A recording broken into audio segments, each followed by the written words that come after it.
Good morning, fellow ruminators. Welcome back to another session, Rumination with Andrew. Thank you so much for joining as we are about to discuss a very important topic of matter. And this morning, we are going to talk about the whole matter of republicanism, Republic and Jamaica, right? Jamaica's desire, Jamaica's quest to become a republic. And the fact of the matter is that most Jamaicans seem to be excited about the name in terms of what that, portends for the country, what the Republican state or statehood portends for Jamaica and its future. I think Jamaicans have become accustomed to having names with no substance. And I think that is a problem. I think that we had our independence in 1962, and I think that independence sounds to us like it is independence. We don't think that we have to work towards it. It's an ongoing process. We think that it is just some magical process and we achieve that feat overnight, right? It's not an ongoing process that we need to continue to work on. And I think that is the confusion we're having in Jamaica. People are thinking that even though we have a society in which a lot of what we have in Jamaica do not belong to us, are foreign owned and also foreign controlled, we think that we can become a republic in that way. Now, how can we become a republic if we do not control our own affairs? You tell me, our water, our electricity, right? Just about our telephone, just about everything in Jamaica is controlled by some foreign business, right? So how is it that we are going to become a republic? How is it that we deem ourselves to be an independent nation? And I want you to tell me because I am sometimes confused in terms of how Jamaicans think, right? It seems to me that we think that, wow, we can achieve things without working for it. Now, one of the things we ought to remember that many of these nations, including the United States of America, which was founded as a democratic republic, they had to fight for it. They had to earn it, right? They earn it through revolution. So we have something known as the American Revolution. The Haitians also fought for their republic, right? And they fought aggressively. And thank God they won in 1804, and they declared their state the Republic of Haiti, right? Unfortunately for us, I'm not sure whether it's fortunately or unfortunately, for Jamaicans and many of the islands that pertain to the British Commonwealth and formerly colonies of Great Britain, we got our independence on a silver platter, right? We were handed our independence on a silver platter. We didn't fight for independence. And that is why we sometimes wonder, are we really independent? Because independence generally is not given rather to people on a silver platter. It's something that you have to fight for, something that you have to put a lot of effort in building. But we didn't build that momentum for independence because Great Britain had been devastated by World War II and World War I too, and was essentially now dying. The sun was actually setting on that empire. She decided that she would grant all of the former colonies their independence because Great Britain realized that she could no longer continue to, take care of these island states, right? Her former colonies. So we have to put everything in context, right? And stop thinking that we got our independence because we deserved it, right? Yes, we deserve it if we fight for it and we earned it, but I don't think that we earned our independence. And as a result of that, we have taken our independence for granted and we have not looked at it as a process, as an ongoing process, as an experiment. Because even when the United States was founded, the founding fathers knew that it was an experiment, right? The founding fathers of the United States knew that the United States of America as a republic was, right, an experiment. Now, listen to what Benjamin Franklin said in response to a question that was posed to him by Elizabeth Willing Powell, right? Now, she asked him, well, doctor, what have we got? A republic or a monarchy? And this was Benjamin Franklin's response. A republic if you can keep it. Did you hear that? A republic if you can keep it, which means, therefore, that Benjamin Franklin and the other founding fathers knew that it was not etched in stone that the Republican status of the United States was going to live forever, because the citizens would have to ensure that they maintain it, right? It's not going to be just there magically because you call it a republic, right? You have to fight for it and you've got to maintain it. And it means, therefore, that ensuring that you are a law-abiding country. And in the first place, Jamaica is not a law-abiding nation. We do not like law and order. And I did create a video some Sundays ago, some weeks ago, probably, was it 2 weeks ago or a week ago, in which I spoke about the 10 most intractable problems of Jamaica. I itemized those problems, and we need to go and watch that video because we have to deal with these problems before we can become a republic, right? We just cannot just become a republic overnight and expect things to change and we are going to live as this independent, autonomous country overnight. It doesn't work like that. And if your leaders are actually, deluding your minds, then you've got to rethink your positions and you've got to stop listening to our leaders, right? It is quite strange, quite bizarre when Kate and William went to Jamaica and our Prime Minister, not PJ Patterson, but Andrew Holness, was telling them that, he's going to sever ties with the British monarchy and we've got to go our way. Do you really think that that was real, or do you think it was acting? Because the fact of the matter is that Jamaica really has no, what should I say now? We are on the world stage, we are insignificant, right? It's like David versus Goliath. And I'm not suggesting here that sometimes David defeated Goliath, right? But you have to have some amount of strategy. David had strategy and he relied on the Lord, right? We do not have any strategy. What is our strategy to uplift ourselves out of poverty? I haven't heard any plan yet. We're just simply following the neoliberal agenda set by the IMF and the World Bank, right? But Jamaicans as a whole, or local politicians or domestic politicians, have not come up with a workable, pragmatic solution to uplift the nation out of the majority of our people out of poverty, right? They have not yet come up with that solution. It's just this constant, yes, everything will be all right. Don't worry. Let's just follow what the IMF tells us to do and everything will be all right. What is coming from Nigel Clarke's mouth that is independent?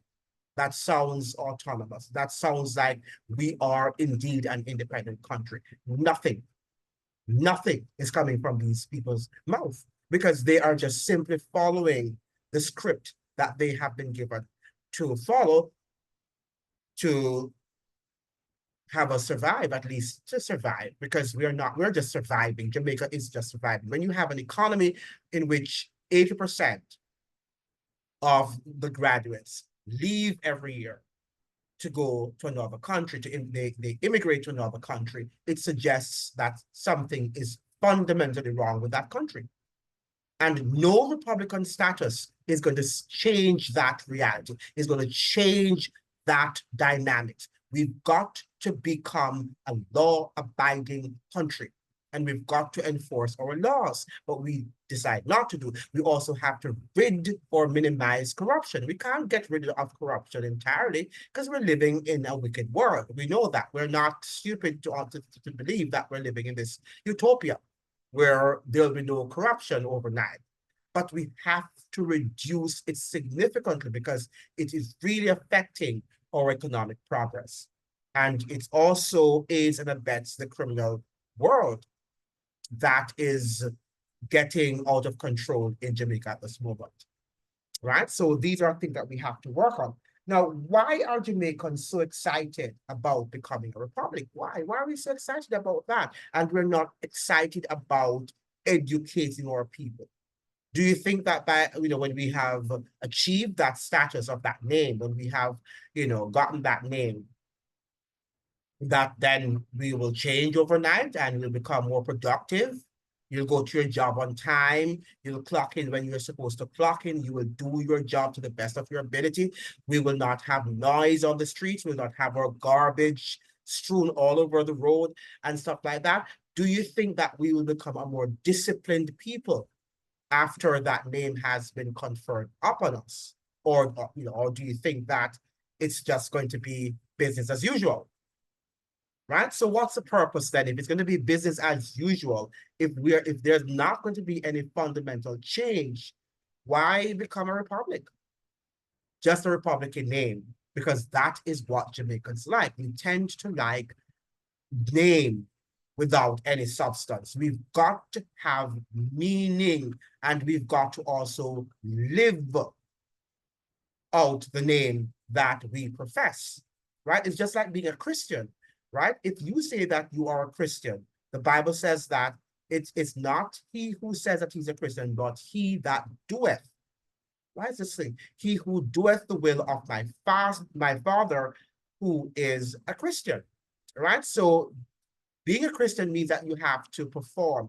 You've got to do what God requires you to do. You have to obey the laws, right? So the same thing with a republic. You've got to be able to follow laws, to make sure, to create discipline, to create order, which we lack in that country at the moment. I think that we need to also look at our economy. Our economy is not prospering, and our economy is still following the plantation model of the plantation system during the years of slavery. Right? Just a few changes here and there, a few adjustments I've said, a few, a little tweak here and there, but the fact of the matter is that it is still intact. The plantation model is still intact, and that is why we're seeing many of our people living in disgrace and living shamefully on the island, even though it's an island of barely 3 million people. Right? Because our politicians do not care. Now, one of the things you also have to understand, whether it's me, if I should become prime minister tomorrow, I will not be able to change things overnight. If the system does not, the system has to be uprooted. The system in Jamaica has to be uprooted. And who is going to have the tenacity, that gumption that it takes to uproot that system? I think, give Golding his credit. Well, let us begin with Michael Manley. Michael Manley attempted to uproot the system, right? And to bring about certain reforms to the system. And we knew what happened. All right. All of us know at this juncture of the history what happened to him. Right? He could have been assassinated for doing that, because evidently our local elites along with the global elites were upset. Right? They were angered at what Michael Manley was trying to do for that economy and to uplift the standard of living. He might not have done everything the right way, but at least he attempted. Who is perfect? None of us is perfect, but he tried. And we should give him credit for doing that he tried as he could. It was for us now to come together and to wield, all right, and also to join hands and heart together so that we could bring about certain transformation in society. But many of us decided that, we were not going to be a part of that effort. Now, after the 1970s, and we had Mr. Serra came in the 1980s, he went right back to the neoliberal model, right? So we regressed in the 1980s and onwards. We have been regressing. We have been on, and let us call the 1970s as violent as it was. It was sort of progressive in the socioeconomic, in the sense that there were progressive policies. The fact of the matter is that because of the destabilization tactics and the efforts by the United States, we weren't able to achieve what we could have achieved.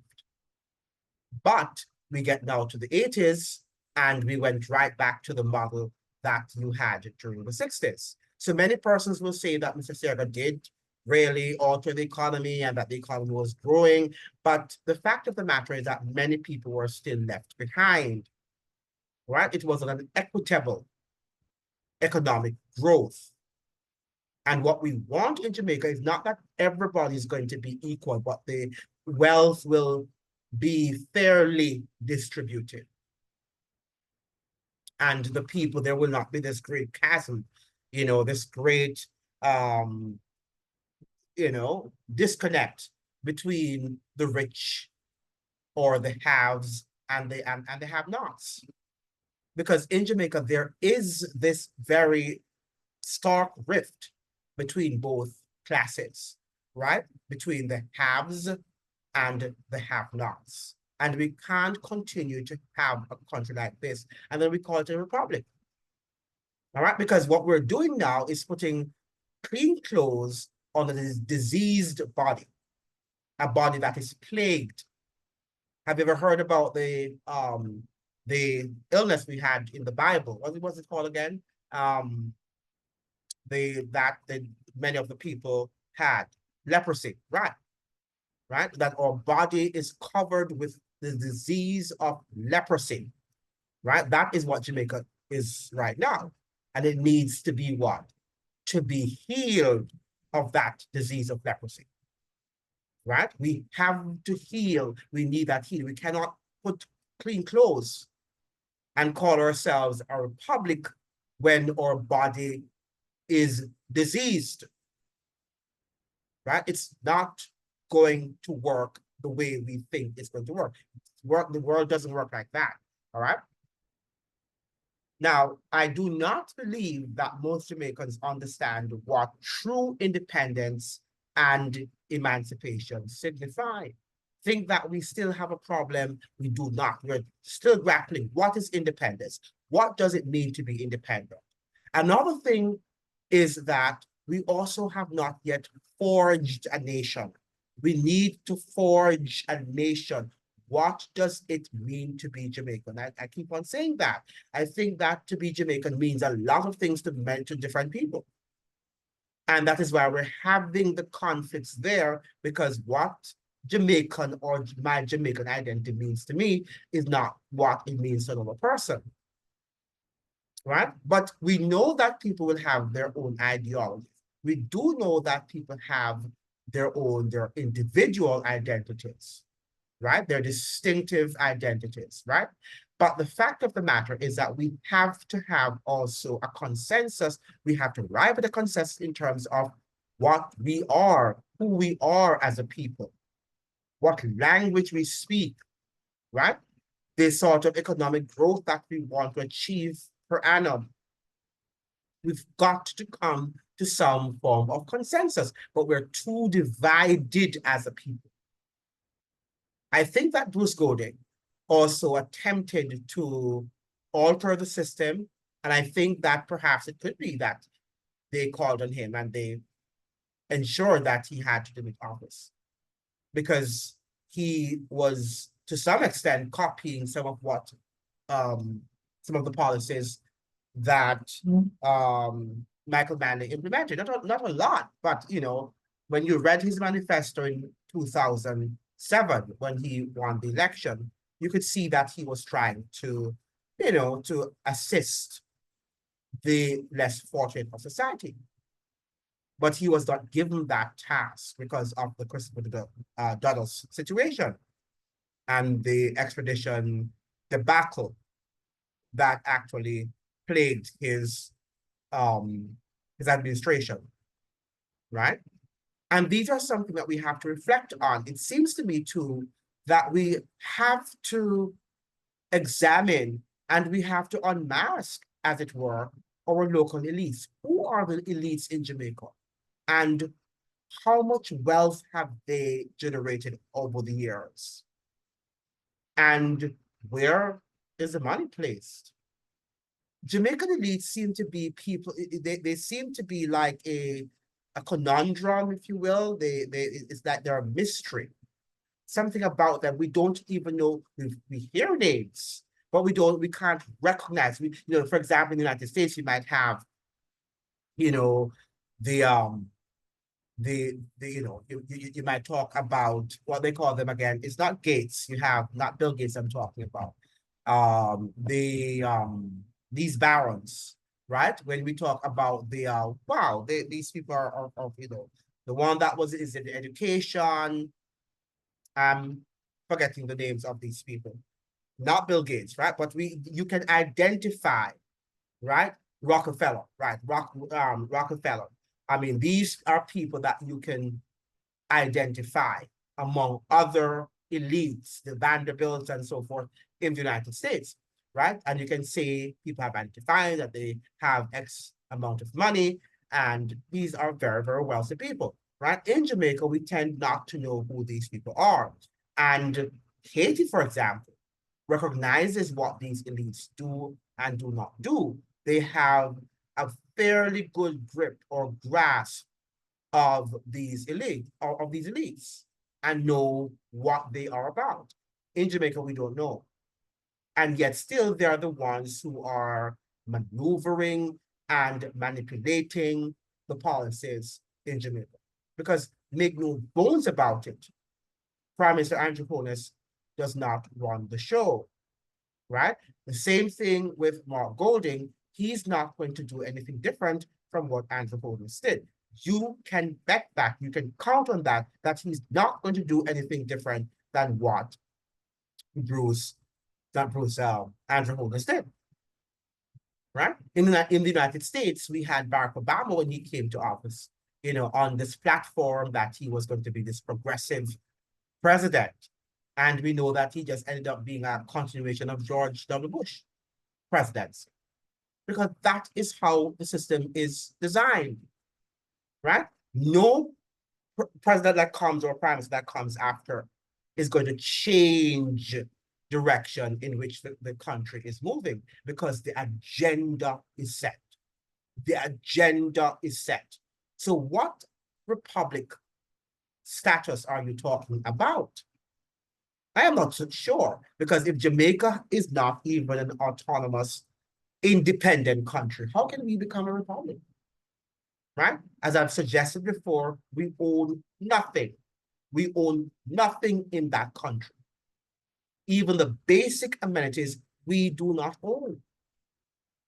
I listened to Edmund Bartlett the other day about tourism, and he was bragging on tourism and the fact that it has generated so much income, and Jamaica has was the recipient of lots of tourists, and I applaud that ministry, and I think that he's hardworking. But we have to come to the reality that unlike what he said, that he does not agree that the money is repatriated. He thinks that a lot of the money remains in Jamaica, but I don't think that that's not true, right? That cannot be true. And we know that most of the employers in that industry, the Jamaican employers, do not earn good salaries. And then Edward Bartlett began to say that if we want more dollars to remain in the economy, then we have to produce a lot of what the hotels need. Because as far as he's concerned, I think he said more than 70% of the things are imported.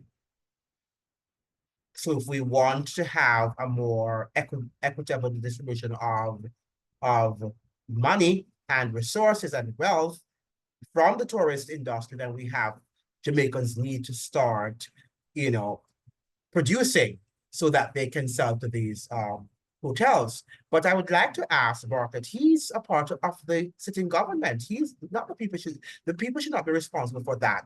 We're not tasked with doing the business of government. Government is they're being paid to do that. So what Bartlett should be doing, he should be speaking to the Prime Minister and the Minister of Finance to see what can be done or the Minister and also the Minister of Agriculture to see how we can produce more so that the hotel industry can consume more local products.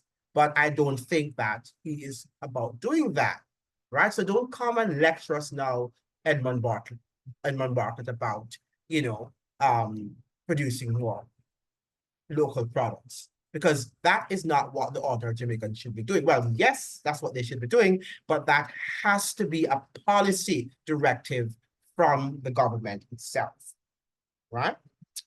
Now, we also need to elaborate more, identify and elaborate more on our intractable problems. We don't like to expose our problems. We like to push our problems under the carpet, under the rug, and be as if they do not exist, right? And then we begin to have discussions about, wow, we're going to become a republic while we have serious problems that would militate against us acquiring that status of a republic. We've got to confront our problems immediately. Immediately. And the first one, as we said, is lawlessness. We've got to move away from being lawless. We've got to educate ourselves. We have to become a more reading society. As I was telling one of my the commentators on the video, one of the videos I made about the whole matter of Republican status, the whole matter of Barbados and Trinidad came up, and Haiti, and lots of other countries, including the Dominican Republic, are all republics. But does it mean, therefore, that they are independent of the US imperium, right? Of US hegemony in the Caribbean? We see what is happening in Haiti. Haiti, yes, might be the poorest, the most unfortunate of us all, but it doesn't mean, therefore, that it is different, because the same agenda will also be for us. We saw what happened in 2010 in Jamaica. And when the Prime Minister of Jamaica, the then Bruce Gordon, refused to extradite Christopher Douglas Coke, that the United States, along with our military, had a joint collaborative effort and they killed a number of our people. Because the message that Washington was sending to other Caribbean nations is that you do what you're told, right? You do what you're told. Now, what republic is that? Well, we weren't a republic in 2010, but I'm sure that that situation has not changed or will never change, because as far as we're concerned, everything that Washington asks Jamaica to do, they do it. Everything that Washington asks Jamaica does it without even batting an eye, right? Because they're afraid based on what happened in 2010. The message was clear. You do what you are told, right? Because this is what the United States is all about, to achieve its full spectrum dominance. And do you know what full spectrum dominance means? Right? It means unchallenged military power, military and economic primacy, unchallenged by no one. Nobody should challenge the United States economic and military primacy in the region, in the world,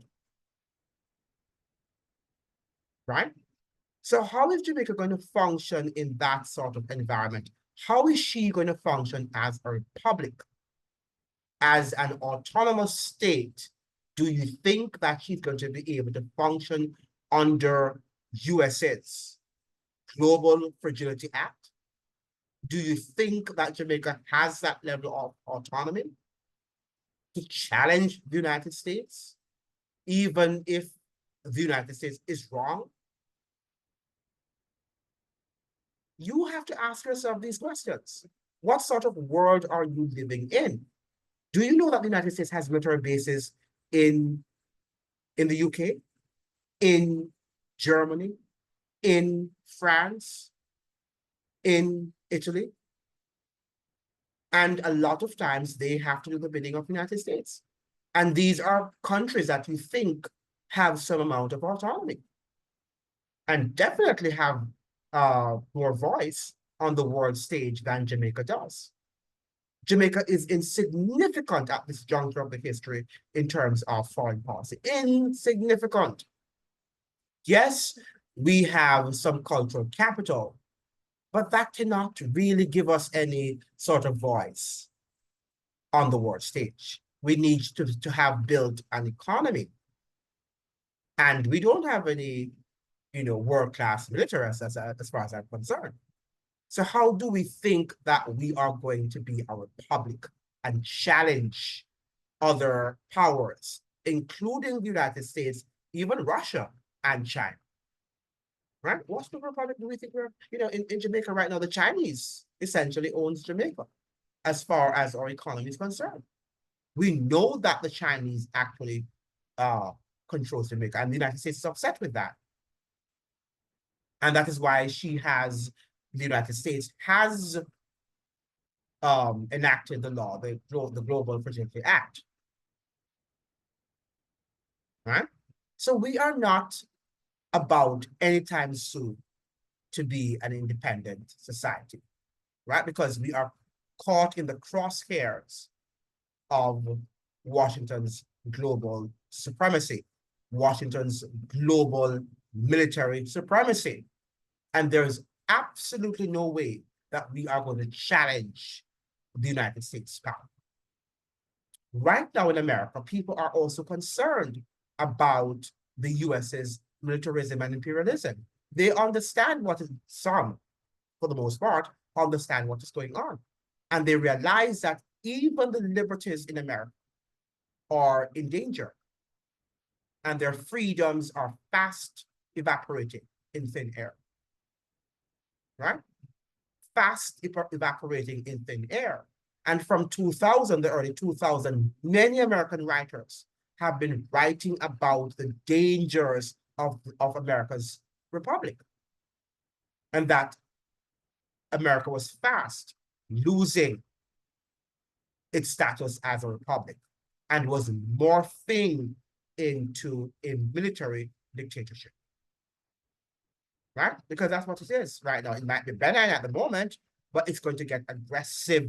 And it is already getting aggressive every day as we see it. If you're listening to the news, you're following the laws being passed in Congress, you will see that the United States is actually becoming a more aggressive military dictatorship. Right? From a republic to a democracy to a military dictatorship. And Jamaica is talking about being a republic. What world are you living in? And it would have been nice if we had really reached some benchmark, if we had really developed our economy, and if we had created a law-abiding society. I would knock us if we wanted to become a republic, even though I think it would too still be a tall stretch, but at least we could say that we built the infrastructure and we are ready for it. But we have not built any infrastructure in Jamaica, right? We have not built the infrastructure to become a republic in Jamaica. We haven't. And I do not think that our politicians have the guts, right, to build that infrastructure. I do not think that our local elites desire for the majority of Jamaicans to live comfortably. I do not think local Jamaican elites desire to uplift the masses of people out of their poverty, right? Out of the nightmare of poverty. I do not think that our local elites are inclined so to do, right? I don't think so. And if you have another impression, please show me that they are. I would like to see that because this has been happening for years. And for the life of me, I don't understand why is it that Jamaican politicians lie so much and the citizens yet continue to believe that.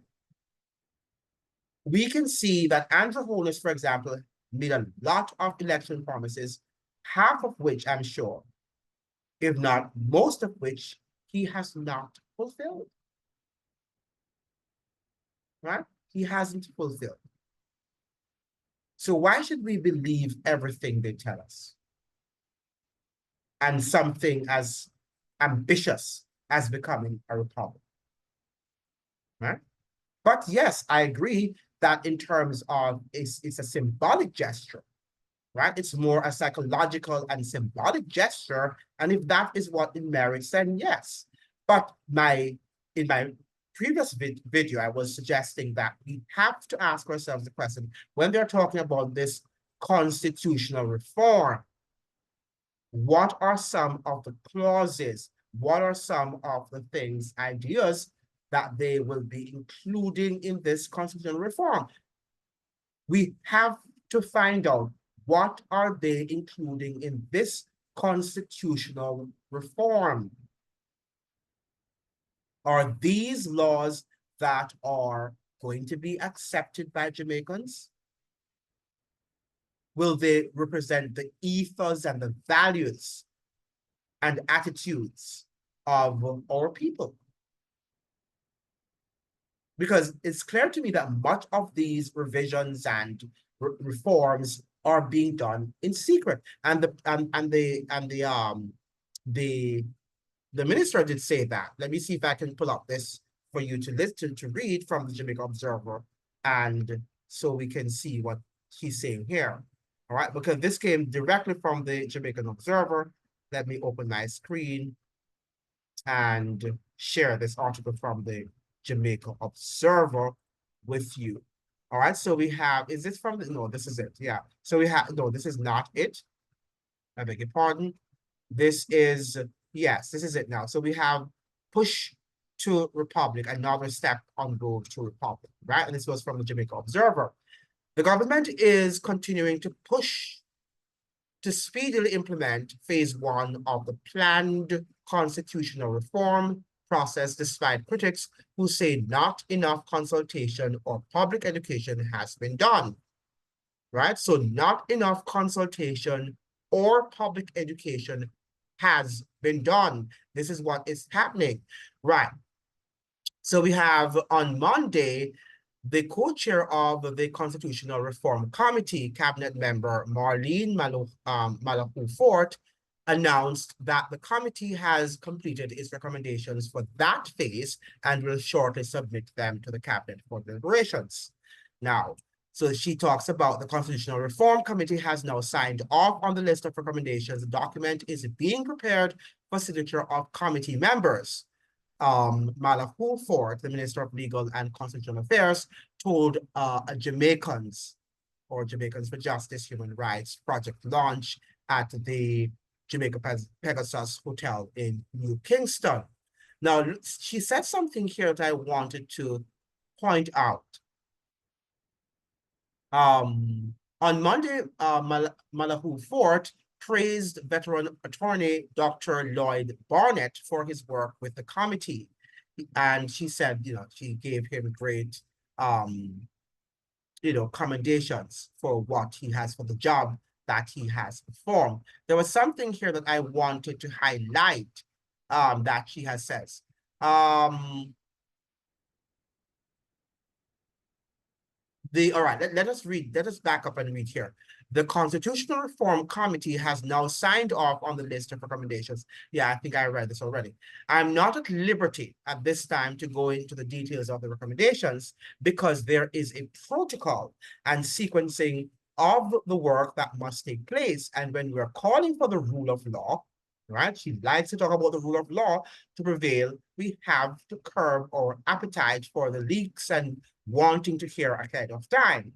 But nothing is wrong with the leaks because this has to do with the people's business, right? And they like to talk about the rule of law when it comes to them, but they're not trying to uphold and to maintain the rule of law as far as criminal elements are concerned, right? But when it comes on to them, and then they want to hold things in secrecy, then they like to talk about the upholding law and order, right? And the rule of law, right? This is how our government behaves. This is how our government behaves. Now, look at this too. I talked about last week the whole matter of the Canadian militarization of the Caribbean, and that, that Canada also has a military base in Jamaica, and that Canada has a military agenda in the Caribbean, right? And then we're going to talk about republic. Republic. Republic for whom? Republican status for whom? For Andrew Holness? For Mark Golding? Now, don't get me wrong. As I said before, nothing is wrong with a Republican status. My problem is, are they going to also expend lots of money into obtaining this status by paying lawyers and judges and all these people who are already making big money and big bucks, while many of our Jamaicans are suffering, right? When at the end of the day, this Republican status is just a name without any substance, right? It's just a name without any substance. That is what you have to ask yourselves. And I think that you're so much caught up with these names that you don't care what these names signify. There is an article in the Jamaica Observer about Barrick Gold.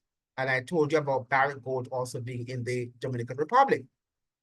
And we seem to have people down there, the Canadians are in Jamaica, and they are also searching for gold, right? So everything down there is up for grabs, right? We have all of these powers going to Jamaica, and they're just trying to buy off everything, and eventually Jamaicans will have no access to their own land, right? Because these corporations are not going to respect you. They're not going to respect you. They always put profit over people. And if you read what happened in Guyana with its oil, and one day I'm going to sit and educate you about what took place there with Exxon Mobil, and the fact that it was the that oil company that entered into an agreement with the Guyanese government. And the fact is that that agreement, was unbalanced and was not in favor of the Guyanese people. The Guyanese people are losing a whole lot of profit and money from that contract and deal, which is to tell you that these people don't care. And if our governments are not representing us the way in which they should, which many times they are not, because they also get their cut. And when are we going to wake up? Many of our countries, well, I think the countries in general, or our countries in general, are big corporations too. They operate based on the corporate model. Now, is it geophysics or geophysics, whatever it's called, Jamaica Limited, a mining company led by Robert Stewart, has entered into an exploration earning agreement with Canada-based gold mining giant Barrick Gold Corporation, allowing the company access to some 4,000 square kilometers of exploration lands throughout the country. That's a lot of land. The agreement, which was struck with the Barrick Gold subsidiary, Barrick Gold International Holdings, will enable the company to earn up to 80% joint venture interest in designated properties across the island upon meeting specific investment requirements and completing study-related tasks. Barrick will act as the operator in partnership with Geofix. I'm not sure if Geofix or Physics or whatever its name is a local company, leveraging Geofix's existing personnel, knowledge, facilities, and equipment, right? So this is what is happening. Everything is up for grabs. Everything. Whether you go to Haiti or you go to Jamaica or you go to, Guyana, all our natural resources are up for grabs, right? There's nothing that Jamaicans are going to eventually hold. They are going to be enslaved yet another time in the land of Marcus Garvey. And I think that we ought to blame ourselves because we are too gullible as a people. We are too pliable, right? We lack the critical thinking skills. We understand that our politicians are there to lie and to win votes, to trick us, to deceive us, and that afterwards they retire and they go off to live their lives, to lead very, wealthy lives for the most part. Whilst the Jamaican people, for the most part, remain in abject poverty, right? And nothing matters to you. You just want to dance and to enjoy yourselves without questioning, without reflecting on these problems. And if you think that Ratigan and these other podcasters are going to solve the problem in Jamaica, I have a story for you. I have news for you, because that is not going to happen. Right? Because what Ratigan should be saying, and he lives in the United States, is that the United States runs the show. He should understand that.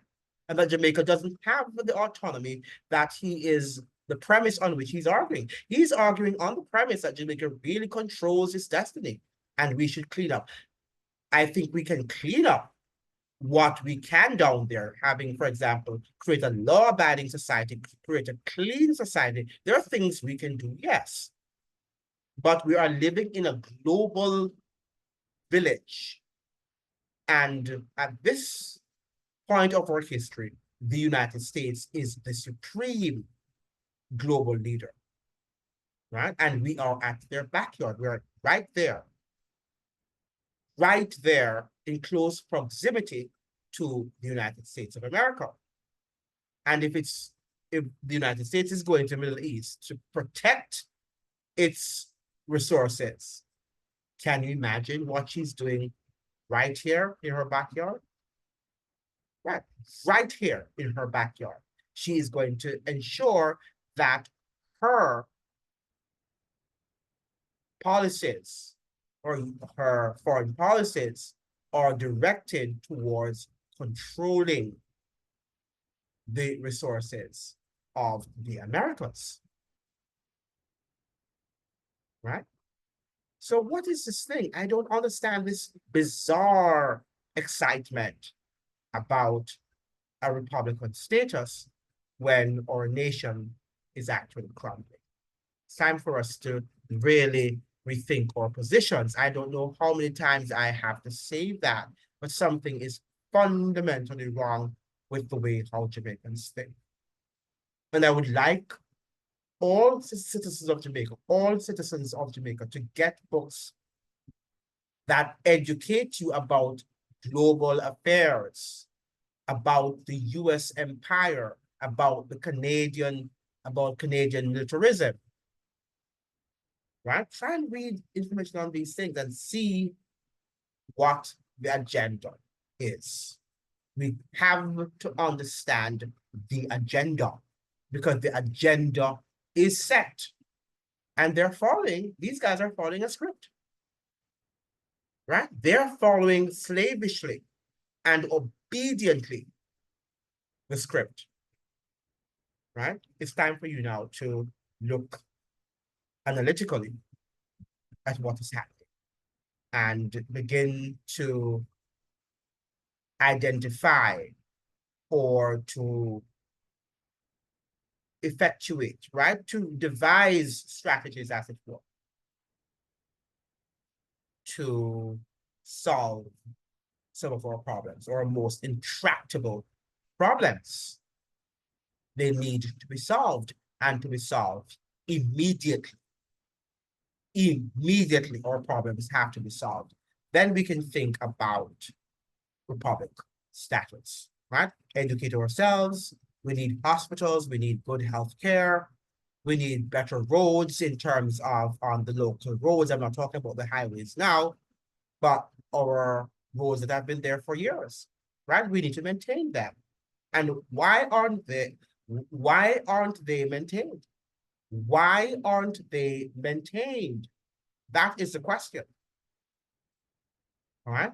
And we are giving all, even the roads, the highways are owned by foreign entities, and we don't know when we'll finish paying for those roads. Right. So we've got to wake up. We've got to wake up. We've been sleeping too long, and we have to get out of our slumber and begin to look at things and put them into proper perspective. Thank you so much for joining. I look forward to seeing you in another video. Please remember to like and to share and subscribe. And I look forward to presenting another video on a very important topical matter. So long. See you.